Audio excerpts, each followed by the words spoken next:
Hello learners, welcome back to We Learning with your next class on accountancy. Yes, आज हम accounts करेंगे और accounts में बहुत ही इम्पॉर्टेंट टॉपिक करेंगे। आज हम प्रैक्टिकल क्वेश्चन सॉल्व करने वाले हैं जो बहुत बार ही आते हैं, हमारे एग्ज़ाम्स में आए हुए हैं।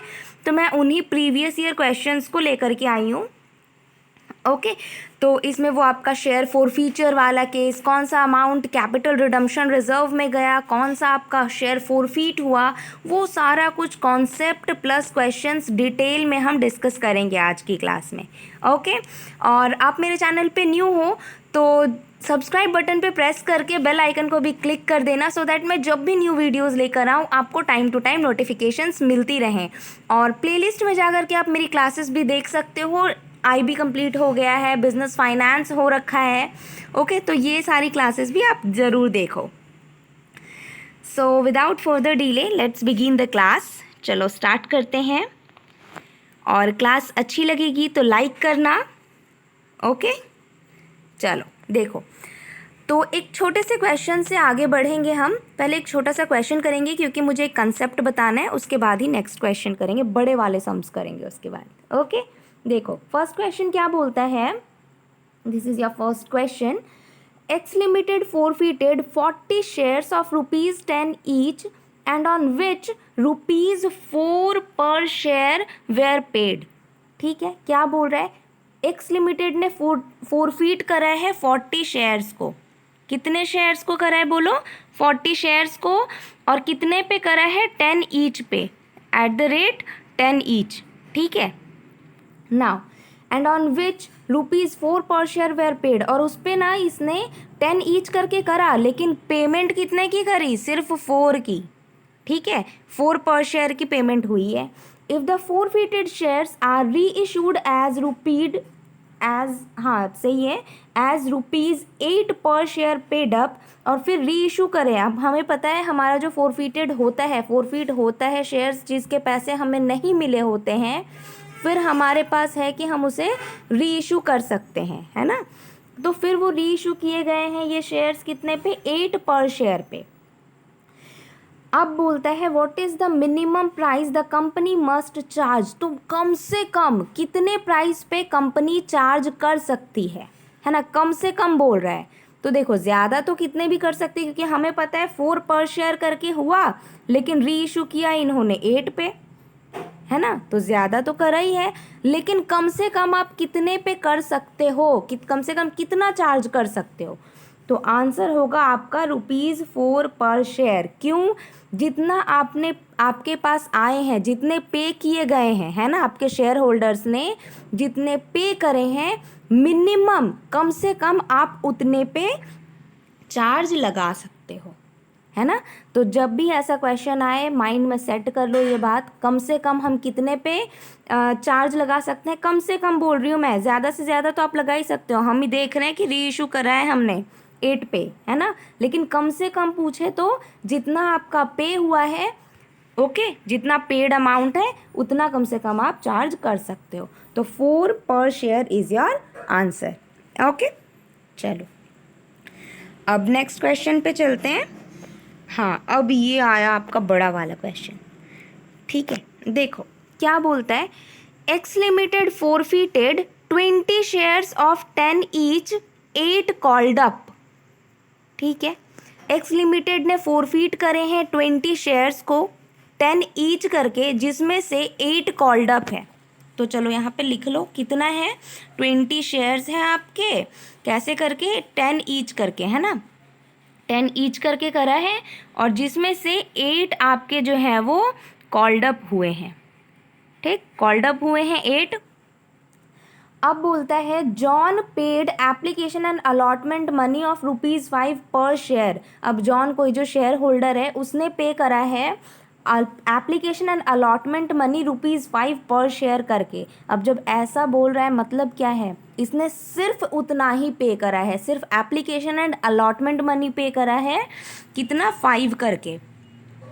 देखो कैसे करते हैं ना ये लोग, मतलब 10 करके है लेकिन इसने पे करा है सिर्फ 5 पर शेयर के करके। ठीक है, ऑफ दिस 15 शेयर्स वेर री इशूड।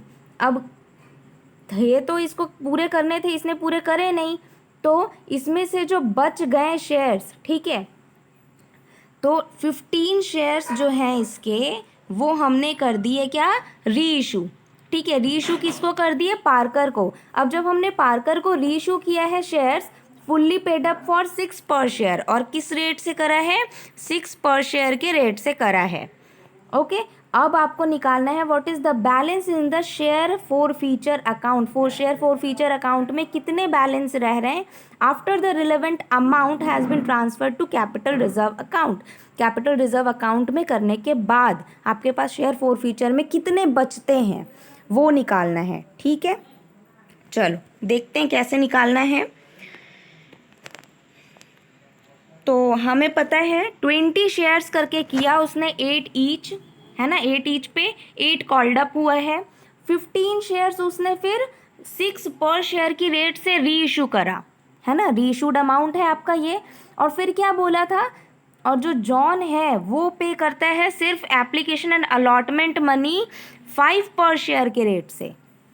तो अब हम सिर्फ 5 पर शेयर हमें माइंड में लेकर चलना है। ठीक, अब फोरफीचर कौन सा अमाउंट होता है आपको पता है, तो फोरफीचर होता है वो अमाउंट जो हमारे शेयर होल्डर्स ने हमें पे नहीं करे हैं। ठीक है, हमने मांगा था जितना, उसमें से उन्होंने कम ही पे करा।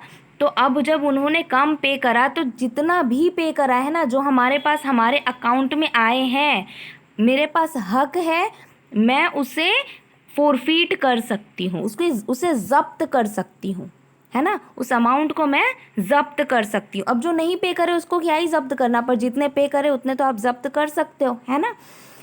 तो 20 शेयर्स थे, 15 शेयर्स आपने री इशू कर दिए। अब आपके पास फोरफीचर अकाउंट में कितने बच गए हैं, कितने बचे बोलो, 5 शेयर्स बचे, है ना। आपने 20 में से 15 शेयर्स री इशू कर दिए, तो आपके पास 5 शेयर्स बच गए। अब जो 5 शेयर्स बचे हैं उसको आप किस रेट से लेकर चलोगे, 5 पर शेयर, ये वाली रेट, है ना, क्योंकि यही इसने पे करे हैं ना, इसी को तो आप, इसी रेट को तो लेकर चलोगे। तो अब मिल गए आपको कितने, 5 × 5 25 रुपीज़, है ना। तो 25 रुपीज़ बच गए आपके फोरफीचर अकाउंट में। क्लियर। अच्छा, अब देखो, अब एक और मैं टेक्निक बताती हूँ आपको कैसे निकाला जा सकता है। ठीक है, क्या है, 20 शेयर्स हमें पता है हमने फोरफीट करे थे, है ना। 20 शेयर्स किस रेट से करे थे बोलो, 5 पर शेयर, है ना। तो मेरे पास कितना हो गया अमाउंट, 5 पर शेयर से करा मैंने, तो मेरे पास अमाउंट कितना हो गया, 100 बचा। अब बोलो आप एक का अगर मुझे निकालना हो तो 100/20 लिख सकती हूँ मैं, हाँ बिल्कुल लिख सकती हूँ, है ना। अब मुझे अगर 15 जो मैंने री इशू करे, 15 री इशू करे गए हैं ना, तो 15 अगर मैंने री इशू करे शेयर्स, तो 100/20 इंटू 15 के जब मुझे निकालना हो, तो 100/20 इंटू 15 कर सकती हूँ मैं। तो मतलब कितना अमाउंट निकला, 75। तो ये जो 75 है, इतना मेरा री इशू हुआ है ना। अब शेयर फोरफीचर कैसे निकाल सकते हो आप इस केस में, तो जब आपको शेयर फोरफीचर निकालना हो ना, एक सेकेंड रुको, हाँ, जब आपको शेयर फोरफीचर निकालना हो तो आप कर सकते हो 100 जो आपके हुए थे टोटल 100, और उसमें से आपने री इशू कितना कर दिया, तो आपने री इशू कर दिया 75। तो आपके फोरफीचर अकाउंट में कितना बचा, अभी बोलो 25 बचा, है ना। तो 100 थे और मैंने 75 री इशू कर दिए, है ना। तो मैंने जब्त तो करे थे पूरे 100, लेकिन उसमें से री इशू करे हैं 75। तो मेरे फोरफीचर अकाउंट में कितना बचता है, 25 बचता है। ओके, ऐसे भी आप निकाल सकते हो। अच्छा, और एक चीज़ है ना, ये भी पूछते हैं कि फिर कैपिटल रिजर्व में कितना अमाउंट जाएगा। ठीक है, कैपिटल रिजर्व में कितना अमाउंट जाएगा, तो उसके लिए कैसे निकाल सकते हैं पता है, देखो, अब हमें पता है 15 करके 15 शेयर्स जो थे आपके वो री इशू हुए थे, है ना, 15 शेयर्स री इशू हुए हैं। तो और आपका फुल्ली पेड अप कितना था, फुल्ली अमाउंट 10 था, है ना, 10 था, और उसमें से आपने री इशू कितने पे किया, री इशू किया है हमने 6 फुल्ली पेड अप पे, 6 पे किया ना, तो 4 मेरे पास बच गया, तो 15 इंटू 4 इज इक्वल टू 60 हो जाएगा, और मैंने री इशू अमाउंट मेरा कितना आता है 75, और ये अमाउंट 60 है, तो इज इक्वल टू 15। तो कैपिटल रिजर्व में तो प्रॉफिट ही जाता है ना, जितना आपको प्रॉफिट हुआ है, तो कैपिटल रिजर्व में आपका जाएगा 15। ठीक है, इस तरह से कर सकते हैं। अब आगे भी हम एक क्वेश्चन करेंगे ना, तो उसमें ये वाला कैपिटल रिजर्व वाला आएगा, फिर आप और अच्छे से समझ पाओगे। ओके, चलो नेक्स्ट क्वेश्चन पे चलते हैं।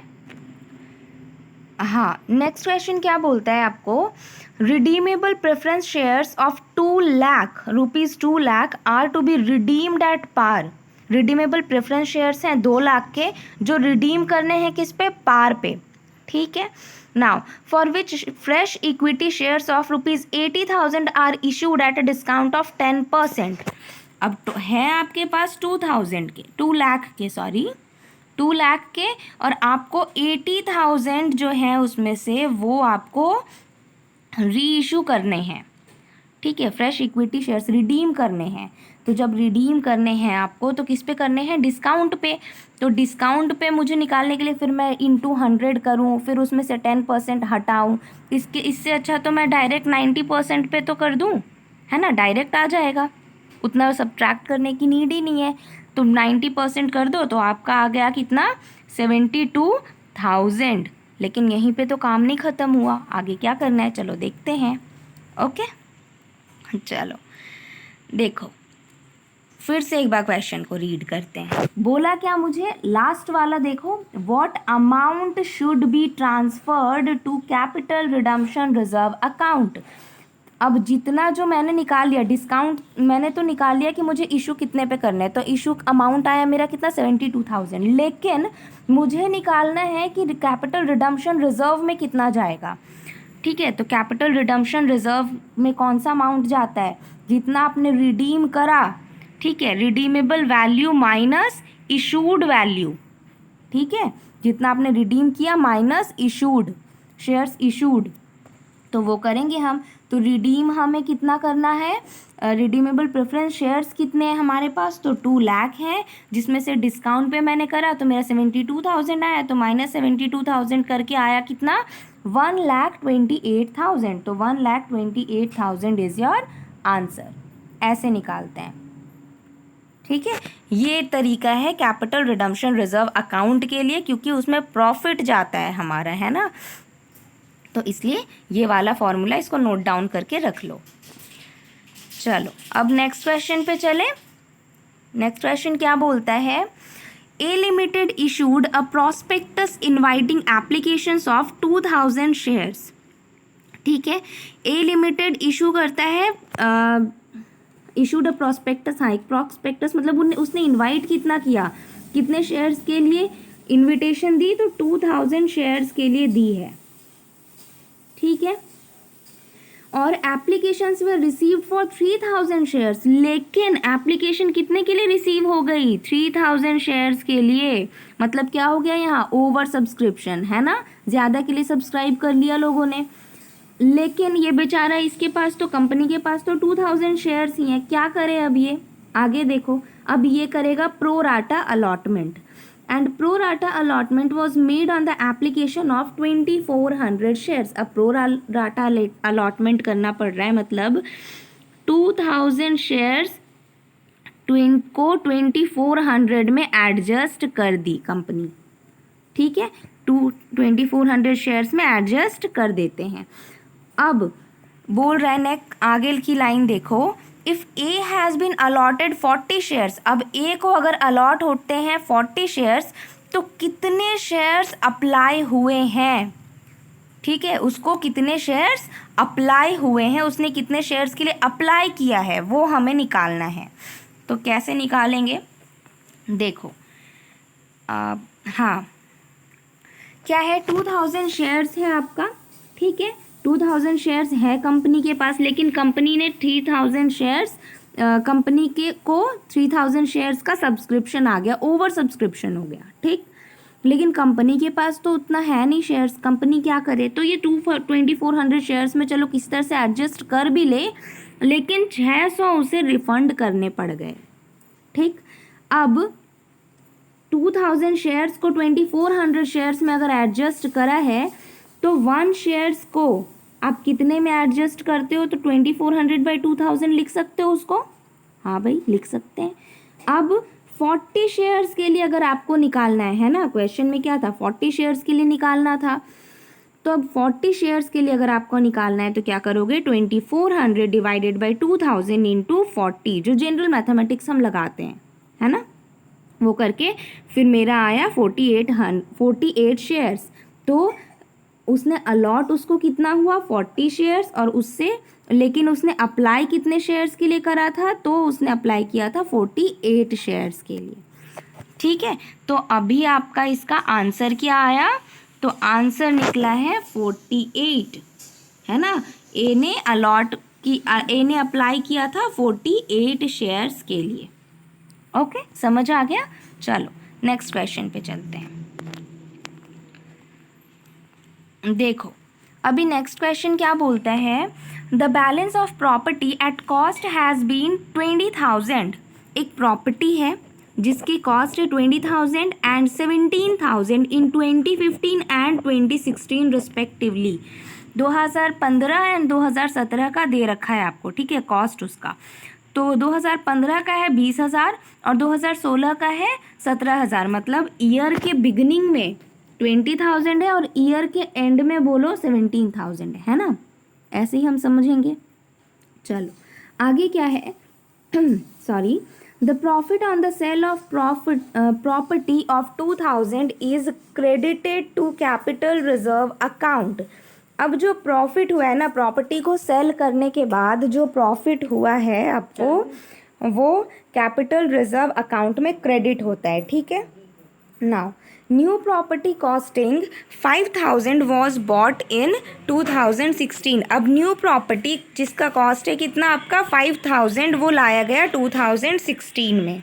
ओके, नाउ अभी देखो अभी क्या है, अब आपको क्या निकालना है, न्यू प्रॉपर्टी जो 5,000 लाया गया, अब आपको निकालना है sale proceeds from property. Property को सेल करने पे कितना आया, आपको कितना मिला या कितना गया, ठीक है, वो आपको निकालना है, मतलब नेट निकालना है, वो बोल लो। तो वो कैसे निकालते हैं, देखो आपके पास था कितना पहले से 20,000 था, प्रॉफिट कितने का हुआ आपको 2,000 का, ठीक है, और फिर आपको न्यू प्रॉपर्टी आपने ली है 5,000 की, और लास्ट में लेकिन बैलेंस आपके पास बचता है कितना 17,000। तो इन दोनों के बीच का जो गैप होगा वही तो, उतना ही तो आपका सेल प्रोसीड्स होगा, है ना, उतना ही बोलेंगे कि हाँ हमने और सेल खरीदा या बेचा, जो भी गैप आएगा। तो चलो आगे बढ़ते हैं, फिर देखते हैं हुआ क्या, है ना। देखो अब 2015 में 20,000 बैलेंस था, ठीक है, पहले से। अभी 2,000 का फिर वो आपका प्रॉफिट हुआ था उसको, फिर 5,000 की उसने प्रॉपर्टी खरीदी थी, तो टोटल अमाउंट उसके पास कितने हो गए उसके, तो 27,000 उसके पास है, ठीक है। लेकिन आखिरी में उसके पास बचते हैं कितने 2016 में, मतलब एंड में उसके पास 17,000 ही बचे।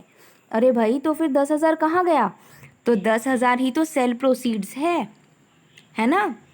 तो 27,000 जो है वो आपका था, लेकिन अभी आपके पास सिर्फ 17,000 बचते हैं, तो ये जो 10,000 है यही आपका सेल प्रोसीड्स कहलाता है। ओके, ये है आपका क्वेश्चन। तो आंसर क्या होगा, sale proceeds from the property, answer होगा आपका 10,000। ओके, चलो नेक्स्ट क्वेश्चन पे चले। नेक्स्ट क्वेश्चन क्या है, the directors of X limited resolve to forfeit 2,000 equity shares of 10 each. Directors जो हैं एक्स लिमिटेड के, वो रिजॉल्व करते हैं, अच्छा वो फॉरफीट करते हैं कितना 2,000 इक्विटी शेयर्स ऑफ 10 ईच, ठीक। ऑन दिस शेयर 7.5 पर शेयर वॉज पेड अप। अब 10 ईच करके था 2000 इक्विटी शेयर्स, लेकिन उसमें से 7.5 पर शेयर आपका पेड अप हुआ है। बट फाइनली, अच्छा ये आपका फाइनल कॉल होगा, ओके ये काट दो, फाइनल, ठीक है। बट फाइनल कॉल ऑफ 2.5 पर शेयर वॉज अनपेड। बट आखिर में ये लोग ऐसे ही करते हैं ना, मतलब पैसे ही नहीं देते, ठीक है। तो 2.5 पर शेयर मतलब ₹2.5 पर शेयर अनपेड रह गया आपका। तो अब क्या हुआ, अब 1000 शेयर्स उसमें से, जो 2000 इक्विटी शेयर्स थे ना, उसमें से 1000 शेयर्स को री इशू किया गया 7 पर शेयर की रेट से, ठीक है। अब बोलता है आपको capital reserve account will be credited bye, तो कैपिटल रिजर्व अकाउंट कितने से क्रेडिट होगा, ये वैसे ही मैंने आपको क्वेश्चन नंबर 2 में भी बताया ना, फिर मैंने बताया भी था कैपिटल रिजर्व अकाउंट में कितना जाएगा। तो अगर आपको समझ आ गया अच्छे से तो पॉज करके करो, वरना पीछे जा करके फिर से उसको सुनो और फिर इसको खुद से करने की कोशिश कर। चलो अब हम आगे बढ़ते हैं, देखते हैं कैसे करना है। एक सेकेंड, हाँ देखो क्या करना है आपको, 2000 है ना, तो 2000 शेयर्स हैं आपके, ये वाला पार्ट ये देखो अच्छे से, 2000 शेयर्स हैं आपके, और कितने करके 10 ईच करके दे रहे हैं, 10 ईच करके, और 7.5 पर शेयर उसमें से पेड अप है, और 1000 शेयर्स हैं जो हमने री इशू करा है। तो मेरे पास बचा कितना, फॉरफीचर अकाउंट में मेरे पास और कितना अमाउंट बचा, बोलो 1000 बचा, है ना। अब उसको, ये तो री इशू हो गए थे 7 करके, 7 पर शेयर करके री इशू हो गए थे। अब जो 1000 बचे हैं उसका आपको रेट पता होगा तभी तो आप बताओगे, रेट पता होगा तभी तो हम निकाल पाएंगे कि कैपिटल रिजर्व अकाउंट में कितना गया। तो रेट निकालने के लिए क्या करेंगे हम, रेट निकालने के लिए हमारे पास था कि हमने फुल्ली पेड अप, है ना, पेड कितने हुए थे, तो पेड हुए थे 7.5, हमें तो सिर्फ 7.5 का ही मिला था, और फाइनल कॉल तो उन्होंने दिया ही नहीं, फाइनल कॉल वाला अमाउंट। तो 7.5 मेरा ऑलरेडी पेड है, जब्त तो हम उसी को करते हैं, है ना। और 10 था मेरे पास फुल्ली पेड अप, ठीक है, ठीक है 10 था आपका, 10 ईच करके कॉल्ड अप, 10 ईच करके था, और उसमें से 7 पर शेयर करके आपने री इशू कर दिया। तो बचा कितना आपके पास, और 3 बचा है ना, 3 बचा, तो 4.5, ठीक है, 4.5 पर शेयर के रेट से आप लगाओगे अब, ठीक है। तो कैपिटल रिजर्व अकाउंट में प्रॉफिट जाता है, मैंने पहले भी बोला था। तो अभी आपके पास 4.5 पर शेयर करके बचा, तो 1000 शेयर्स इंटू 4.5 शेयर्स, तो आया कितना आपका 4500। सो 4500 इज़ योर आंसर। तो कितना अमाउंट जाएगा कैपिटल रिजर्व अकाउंट में, तो आपका 4500 जाएगा। ओके चलो नेक्स्ट क्वेश्चन करते हैं। अच्छा अभी नेक्स्ट क्वेश्चन है ना आपका, अब ये है, if vendors are issued fully paid shares of 12,000। अब वेंडर्स अगर इशू करते हैं फुल्ली पेड शेयर्स 12,000 में, ठीक, in consideration of net assets of 9,000, 12,000 का आपका हो रहा है, ठीक है, एक सेकेंड, हाँ, और नेट एसेट लेकिन है वो कितने का, 9,000 का। तो फिर जो एक्स्ट्रा अमाउंट, जो एक्स्ट्रा 3,000 इन्होंने और पे किया है 12,000 का, ठीक है, लेकिन वो एक वेंडर है, वो पे करना, सॉरी है वो 9,000 का, लेकिन वो पे करता है आपका 12,000, ठीक है। तो जो बच रहा है ना, जो एक्स्ट्रा 3,000 है, वो उसने क्यों दिए, वो क्या होगा, वो जो एक्स्ट्रा 3,000 जा रहा है वो क्या होगा, उसको क्या बोलेंगे हम, वो कहाँ जाएगा, credited by capital reserve account, credited to security premium account, debited to goodwill account, या फिर debited to profit and loss account. अब ये आपको क्या करना है, होमवर्क है ये आपका, ओके, ये होमवर्क है, ये आपने लिखना बनाना है अभी, और उसके बाद ही आगे बढ़ना है, ठीक है। ये अभी खुद से ट्राई करो और कमेंट सेक्शन में मुझे बताओ आंसर क्या होगा। हम नेक्स्ट क्वेश्चन पे चलते हैं, क्वेश्चन नंबर 8 पे चलो अब, ओके। देखो ये क्या बोलता है, A limited has allotted 1000 shares to the applicants of 14,000 shares. A limited ने अलॉट किए हैं 10,000 शेयर्स 14,000 शेयर्स के एप्लीकेंट्स को, ठीक, ऐसा क्वेश्चन तो हमने खैर पहले भी करा है ना। तो ये हो जाएगा इजीली, आप खुद से भी ट्राई करो पॉज करके, मैं बताती हूँ आगे। लेकिन देखो अभी ये 10,000 था इनका, ठीक, और इन्होंने एप्लीकेंट्स और किसके लिए दिया है, 14,000 वालों को दिया गया है ना। अप्लाई हुआ है आपका 14,000, उनको अलॉट हुए हैं 10,000 shares on pro rata basis. Now the amount payable on application is 2 rupees करके आपका एप्लीकेशन अमाउंट पेएबल है। Now mister x applied for 420 shares, mister x हैं जो 420 शेयर्स के लिए अप्लाई करते हैं। The number of shares allotted and the amount carried forward for adjustment against allotment money due from X is, अब बोलता है the number of shares allotted, कितने number of shares allot हुए हैं। इसने अप्लाई तो करा है 420 शेयर्स के लिए, लेकिन इसका allotted नहीं पता हमें allotted निकालना है ना। देखो दोनों ही क्वेश्चन हो गया, इससे पहले हमने अप्लाइड निकालना सीखा, अभी हम सीखेंगे allotted कैसे निकालना है, ठीक है। तो जस्ट उल्टा हो जाएगा, अमाउंट ऊपर नीचे होएगा, सिर्फ सीखते हैं आगे। और फिर और दूसरा क्या बोलता है कि कितना आपका अलॉटमेंट मनी ड्यू रहता है, वो भी बताना है आपको। चलो आगे करते हैं, बढ़ते हैं, देखते हैं कैसे करना है। देखो अब 14,000 शेयर्स उनको मिले हैं जिन्होंने अप्लाई किए थे, जिन्होंने 14,000 अकेले अप्लाई किया था, उनको कितना मिला, 10,000 मिला है ना। 10,000 शेयर्स उनको अलॉट किए गए हैं।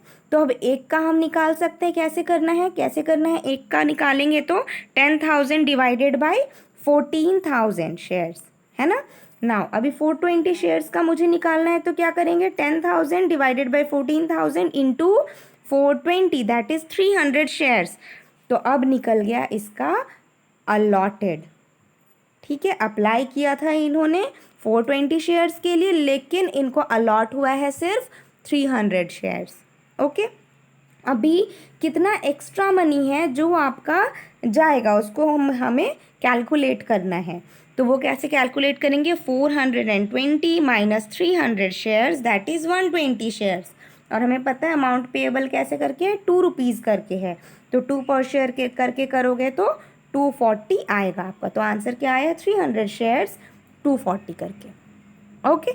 अच्छा अब मैं और एक बात बताऊं आपको, देखो जो हमें निकालना होता है ना, देखो जैसे अलॉटमेंट अगर निकालना हो तो ट्रिक है, अलॉटमेंट अगर निकालना हो ना, तो जितने अलॉट किए गए हैं उसको ऊपर रखना और अप्लाइड को नीचे रखना। मतलब जो निकालना होता है ना उसको ऊपर रखते हैं, और ठीक है, और जो गिवन है हमारे पास उसको नीचे रखते हैं। और अगर अप्लाइड निकालना हो तो क्या करोगे, अप्लाइड के लिए अप्लाइड को ऊपर रखना और अलॉटेड को नीचे रखना, ठीक है। ये टेक्निक है, ऐसा करके किया जाता है, ये ट्रिक है, इस तरह से आप कर सकते हो। अगर बिल्कुल स्टेप वाइज नहीं जाना तो ऐसे करके भी कर सकते हो, इजीली आंसर आ जाता है, ओके। सो आई होप आपको क्लास अच्छी लगी हो, और जो मैंने होमवर्क दिया वो जल्दी से करो, अभी के अभी करके कमेंट सेक्शन में बताओ आंसर क्या आ रहा है आपका, okay. And I hope class अच्छी लगी हो। कुछ और वीडियोस चाहिए हो जिस पे कुछ अभी नीड है, एग्ज़ाम्स आ गए हैं जिस पे नीड हो, आपको वीडियोस चाहिए, क्लासेस चाहिए, तो आप कमेंट सेक्शन में बताओ, मैं उस पर क्लास लेकर आऊँगी, okay. So that's all for today's class, thank you. अच्छे से पढ़ो, एग्ज़ाम्स की प्रिपरेशन करो अच्छे से, best of luck for your exam, keep learning. And इस वीडियोस की, मेरे जितने वीडियोस हैं उन सब की PDF आपको मिल जाएगी मेरे टेलीग्राम चैनल, एक सेकेंड, मेरे Telegram channel target net JRF with we learning पे, ओके। सर्च करो, वहाँ पे ज़रूर ज्वाइन करो, क्योंकि यहाँ पे अभी डेली MCQs हो रहे हैं, पेपर 1 एंड पेपर 2 दोनों के MCQs चल रहे हैं, तो इसको ज़रूर से ज्वाइन करो, it will be really beneficial for you, okay. और इंस्टाग्राम पे बर्नवाल 012 एंड फेसबुक पे वी लर्निंग करके सर्च करो, वहाँ से आप मुझे फॉलो कर सकते हो for daily updates. That's all for today's class, thank you, keep learning. और चैनल को सब्सक्राइब नहीं किया तो जल्दी से सब्सक्राइब कर लो, लाइक कर देना क्लास को अगर क्लास यूज़फुल लगी हो तो, ओके। Thank you.